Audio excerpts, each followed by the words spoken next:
আমাদের সাগরিয়া খালকুল লালু স্টোর আমার ওইখানে পান বানানো দেখবো লালু কাকার পান কি খারাপ বিক্রি তিনি হয়? 5 টাকা পিসে পান বিক্রি করে। অবশ্যই সে হাইব্রিড বড়দের নিজের বড়দের পান বিক্রি করে।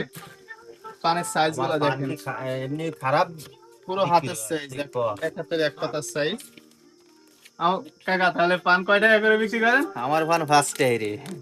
এই জায়গায় যে সাগরিয়া খালকুল একটু ভেতরের দিকে দোকানটা, পান বিক্রি হয় 5 টাকা করে। অবশ্যই কয় প্রকারের জর্দা দাও কাকা? এইরকম পান 5 টাকা করে ব্যস্ত কম 5 টাকায় কয় প্রকার জর্দা দাও কাকা? 4 প্রকার। 4 প্রকার জর্দা দিয়ে খয়ের চুন সুরি 10 টাকা কিনতে 5 টাকা করে পান বিক্রি হয়।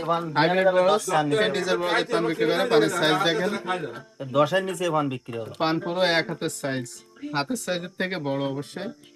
1 বিঘে করতে গেলে 1 বিঘে, তার নিজের 1 বিঘে 5 টাকা পিস করে বেচে। কত মানে 7 টাকা মান দাও সেটা হয় ছোটখাটো একটা দোকান, তার বেশি ব্যবসার আশা না, কম্পিউটার অনেক বড় তার মনটা খুবই বড়। মাঝে মাঝে খালি গাড়ি তারপর জলসা দিয়ে খয়ের চুন সরে দিয়ে পান বিক্রি করে 5 টাকা পিস। আপনারা যদি কেউ খাইতে চান তাহলে চলে আসেন সাগরিয়া খালকুল লালু স্টোর। দেবো সারা মাটি